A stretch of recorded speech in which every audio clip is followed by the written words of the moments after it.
Hello and welcome to 360 Gamercast, episode 152 for Tuesday, the 7th of February, 2023, for the PlayStation 2 Patreon Special. I'm your host, Mark Webb, Gamertag, Piston ID, Steam ID, Webby 360G, and joining me today is... Oh no, my balloons! Nick Fights. The PlayStation fanboy is on, especially for this one. He's creaming his pants. It's number one Stuntmaster. And Sensei Switch. Did he die already? Oh, did I mute myself like a cop? Yes! Anyway, yeah, Sensei Switch, I'm here. Yay! Okay, awesome. So, thank you very much, Stunty, for making an appearance for the PlayStation 2 Special. That's all right, couldn't miss that. Yeah, for sure.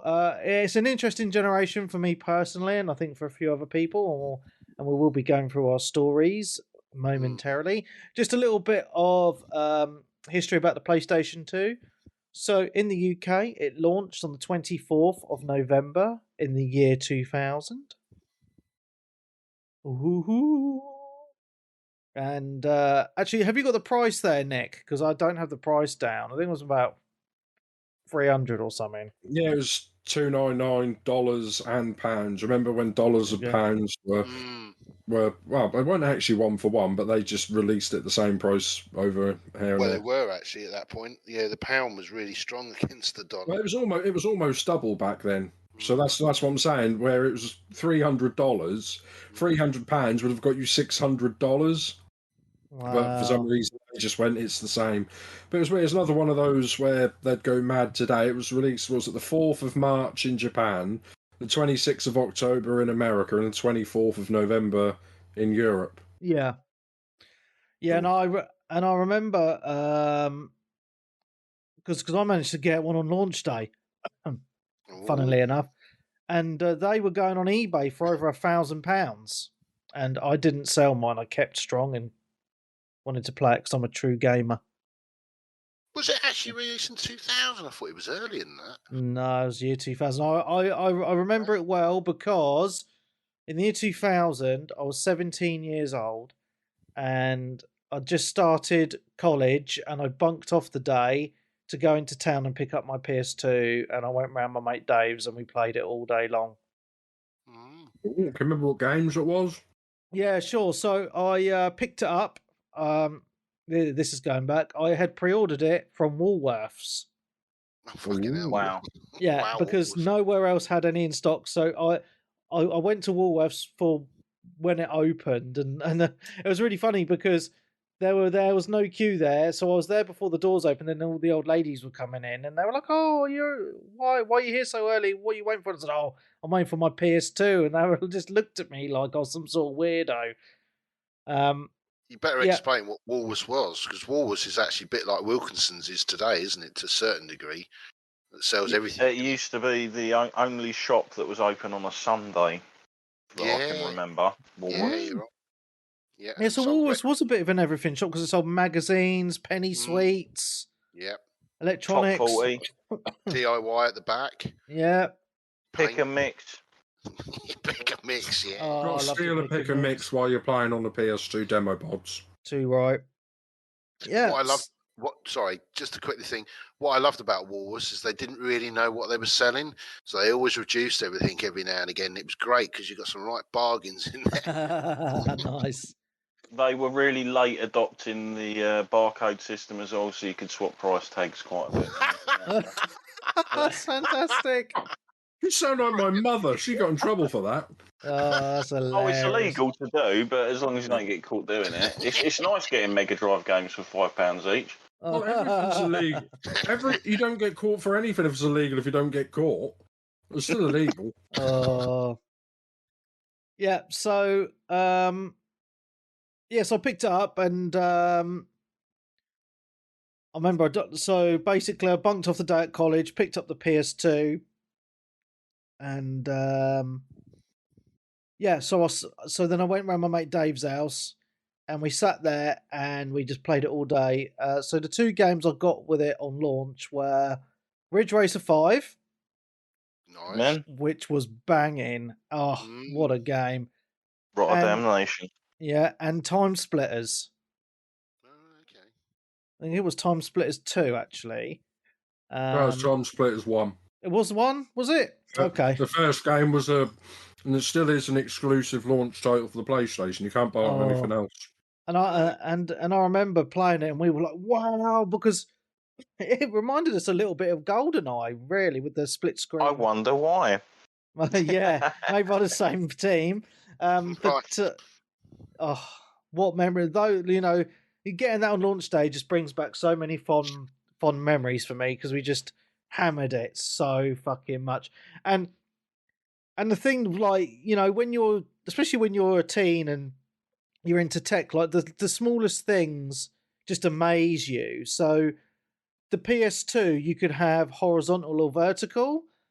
And yeah, I believe it was one of the first consoles that allowed the blasphemous horizontal. Yeah, so it had like a little so on the disc tray, like to put the disc in, like had a little lip to keep the disc in. There's a little PlayStation logo, wasn't it? Yeah, so you could twist it as well. Yeah. So the logo on the front, you could twist it so it was the right way up, depending if you had it, which way up you wanted it.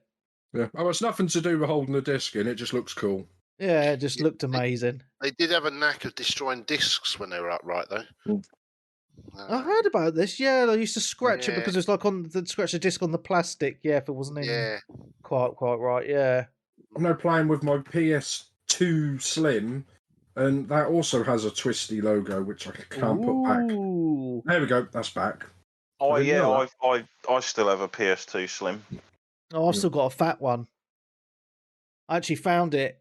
Did a bit of a loft clear out over the weekend, and I found all my old consoles. 3 PS1s up there for some odd reason, and a PS2 and a PS3. It's like, oh wow, forgot I had all these. The thing I loved about the PS2 Slim is it was like a little top loading system that was roughly about the size of a DVD case. Yeah, that's such a cool little machine. Yeah. I'd say about 2 DVD cases on top of each other. So talking about Sorry, Webby, just quickly, just to say, do you want to know how many PS2s I own? Go on. I dread to think 10. I probably have overall. I've probably got about 30 to 40 of them. What? Jesus wept. Yeah. Over the years, I've picked up so many that I do. They're one of these things I pick up to sell on. But I always seem to pick them up and never get round to sort of sorting them out to sell. So I end up just hoarding them at the moment. I will at some point sell them all. The only thing I do have is I do have my original one still. And I do actually have a sealed PS2 Slim. Wow. Which I'd keep that sealed. Money, yeah. Keep it sealed, mate, I got that, bizarrely, probably 10 years ago. Wow. In WH Smith's, of all the places. Wow. Closing down sale, was it?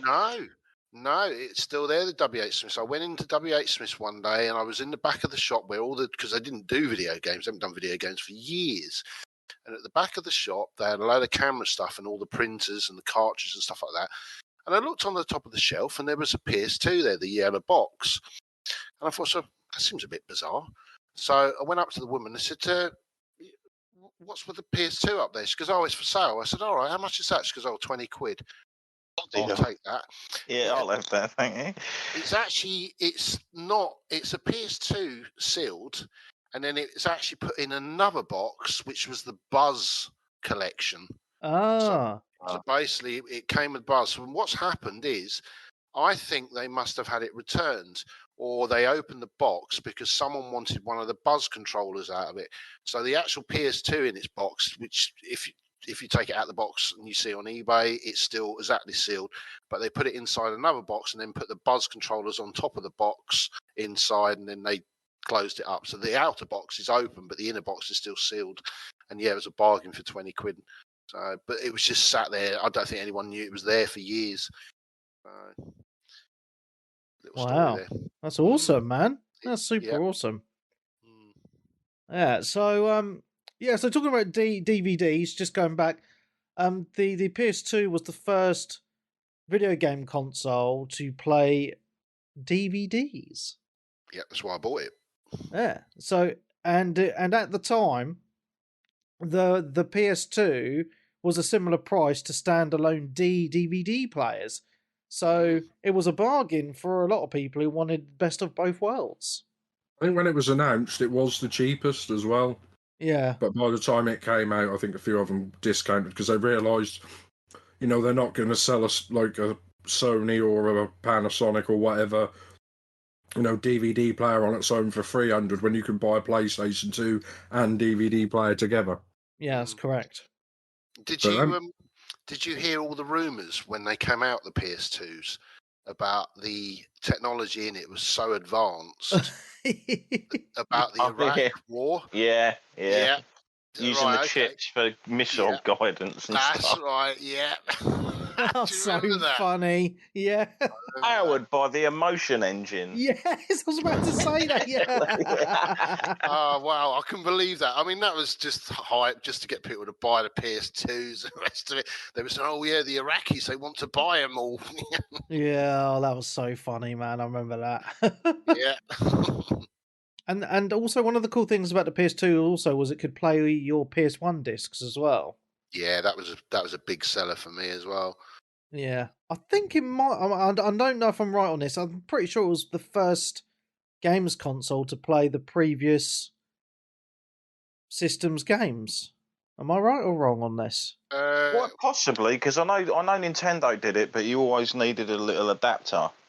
Right, yeah. Because you needed like a Game Boy adapter on the GameCube and that's right, yeah, and stuff like that. But yeah, I'm pretty sure the PS2 might have been the first console to play its previous generation games just out of the box. I'm pretty sure. They threw that out the window pretty quickly, didn't they?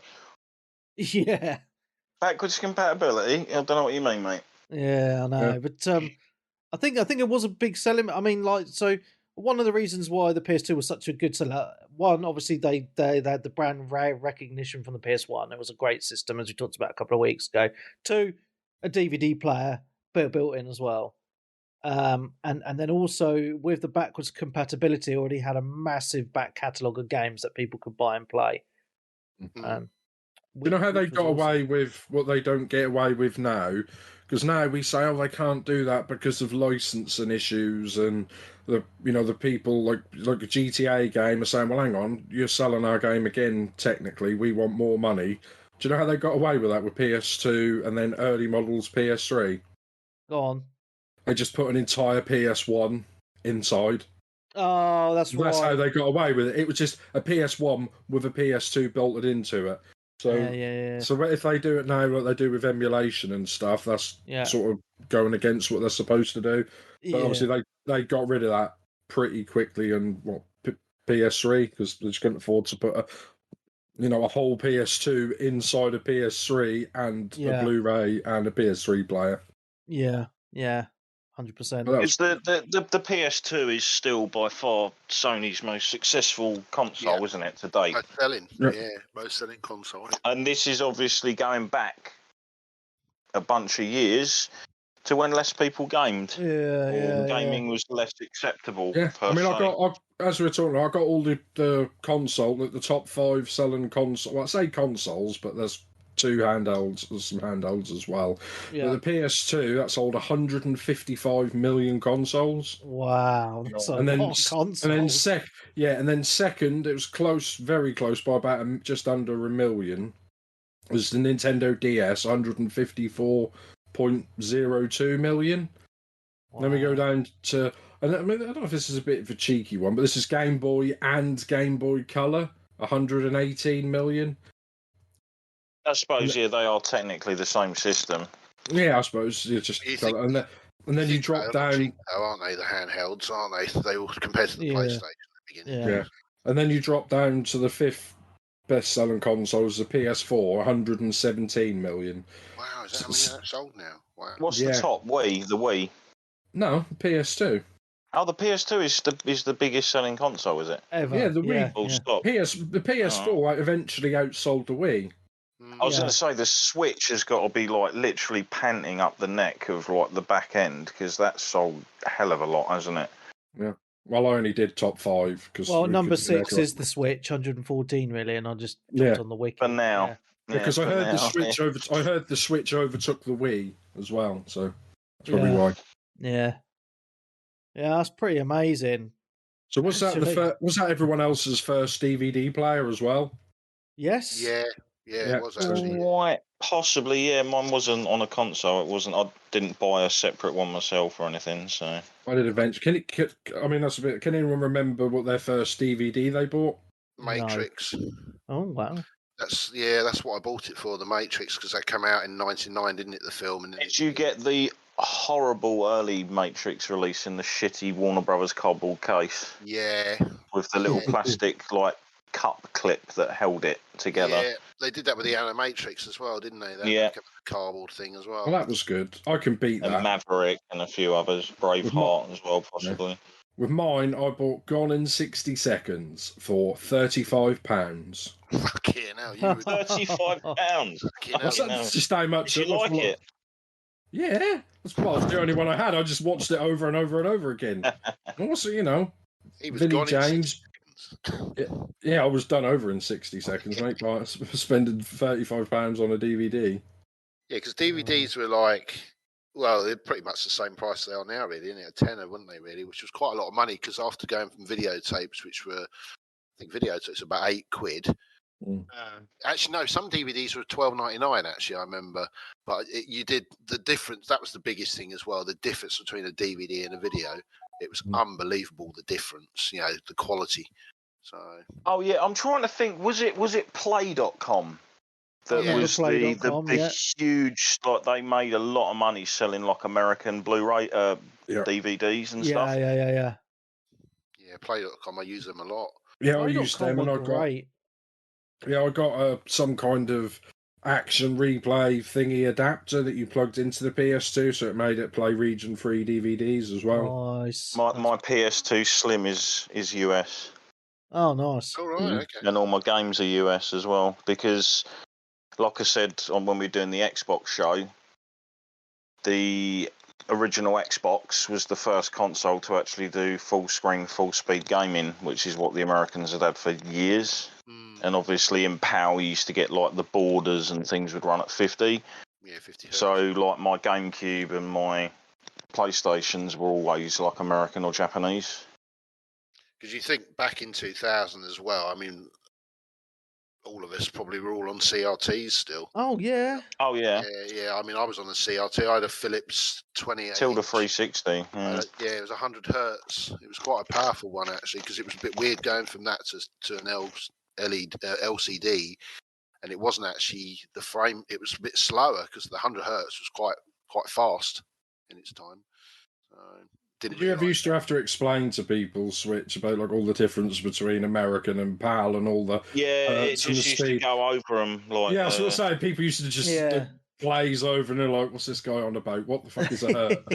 the first thing I remember to show it off was that the first Neo Geo I had was a UK PAL system, and I took Art of Fighting from my house up to my mate's house, and he had the American system. Yeah. And I put it in there, and obviously one of Rio and Robert's moves is the Thunder Punch or the Thunder Kick. It's like a series of rapid kicks. And when I watched those moves on this thing, I was like, what the fuck? And he was like, yeah, didn't you know? And I was like, well, I do now. What was that? Was that something to do with the TVs and the power supply? Something about the power, the amount of power. No idea. I'm sure I watched a YouTube. It was something about the power. They didn't standardise the TVs from the UK to America to Europe, that sort of thing. So we were using a different voltage or something. Yeah, I power. So the TV, so the TVs had different things for that as well. So they had different lines as well. I almost talked about this on the last podcast we did, but we was talking about the blue tack method and all these other bits and bobs. So one of my mates, who I'm still in contact with today, in fact both of them, he took his American PlayStation 1, which was all chipped and everything to play games from all countries and copies as well. Yep. And he took it up my other mate's house. And we was all sitting there having a heavy drinking session, and then my mate literally not thinking, just grabbed. He's like, "Oh, is this your console?" Yeah, and he's like, "Yeah, go on, whack it on." And he's literally just pulled the power thing out the back of his PAL system and plugged it into the American one, and he's turned it on and sparks, and then it was like, like a smoke machine. Wow. And like this guy's like, "Hey, what you done?" Like that, and he's like, "No, that's yours." And he's like, "You idiot!" Like, he's like leaned across, pulled the thing out. It burnt all of the internals. It literally worked for about an hour or so after that. Like he plugged his thing in and it was all running, and then we spoke to him the next day and he went, "No, it's fucked. It won't turn on anymore or do anything." Oh, no. It was obviously on life support. Oh, so gutted. yeah, he was proper pissed off. I can imagine. Yeah. Wow. But yeah, anyway, sorry. Back to the PS2, but yeah, I still remember that and bring it up every now and again when I see him. If you want to listen to the rest of this week's awesome PlayStation 2 special, you need to subscribe to the Patreon. So head on over to patreon.com/360gamercast to listen to the full 2 hours of this awesome PS2 special.